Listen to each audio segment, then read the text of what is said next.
Hi, welcome to this episode of Bad Boy Off-Road Garage. I'm Ashley Helton, and this is the all-new Bad Boy Off-Road Stampede 900. Today we're going to give you some service tips on how to do your first valve adjustment.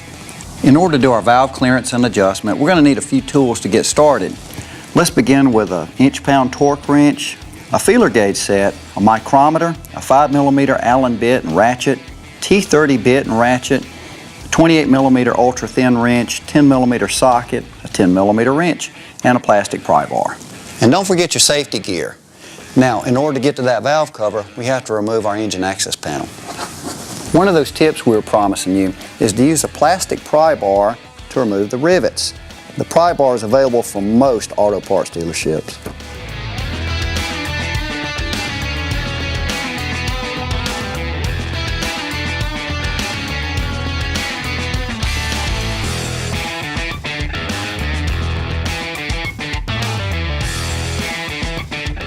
Next, I'm going to remove the 5 Torx head screws from the access panel.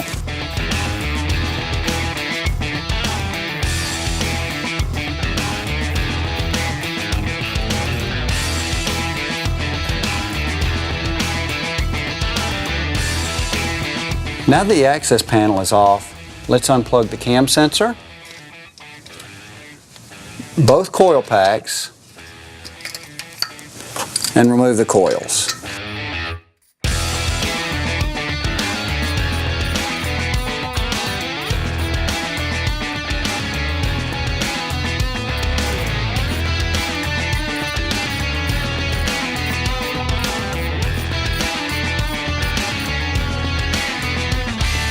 When removing the Stampede valve cover, always begin with the outside screws first, and then work your way in a cross pattern towards the inside screws. This is a best practice.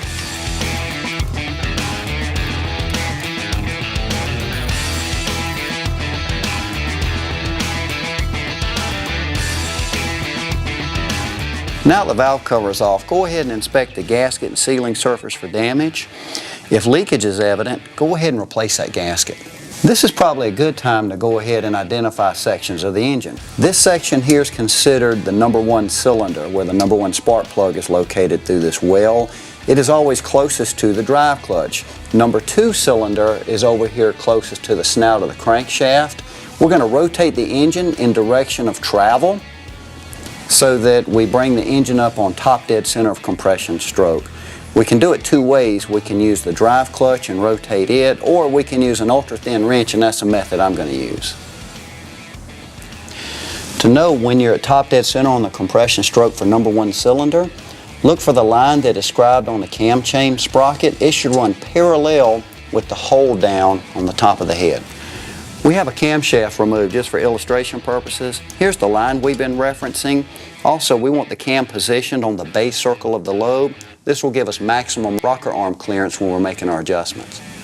I'm going to use our 8/1000 feeler gauge to check the clearance between the rocker arm and the tip of the valve shim and valve stem, and I can't get it in there, so it's a little tight. I'm going to use a 12/1000 on the exhaust side. I got the same condition for it too, so it looks like we need to do an adjustment. To prevent accidentally dropping parts down in the engine, I'm going to use a rag and just tuck it down in here. I'm going to slide out the rocker shaft,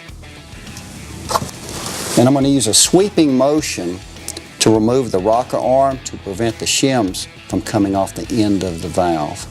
I'm going to use a magnet to remove each valve shim and to prevent accidentally dropping it down in the engine. Each shim has a number stamped on it. Many times that number is already worn off, so we use a micrometer to measure the shim thickness. Additional shims are sold through service parts that are thicker or thinner than these to achieve the right clearance using your feeler gauge.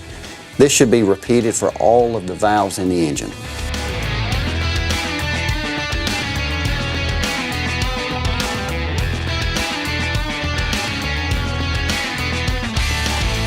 To remove clearance, you need to use a thicker shim, and to increase clearance, you have to use a thinner shim.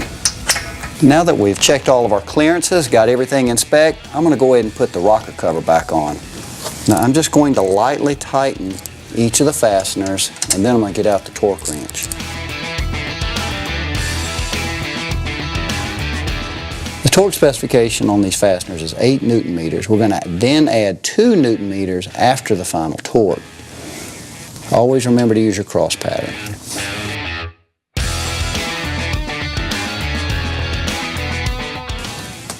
The last thing we need to do is install our coils and reconnect all of our plugs.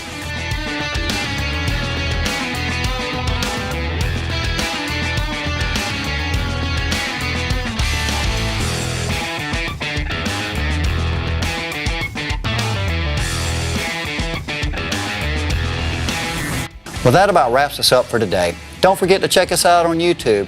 And as always, don't forget your owner's guide and service manual information for additional tips. We'll see you next time.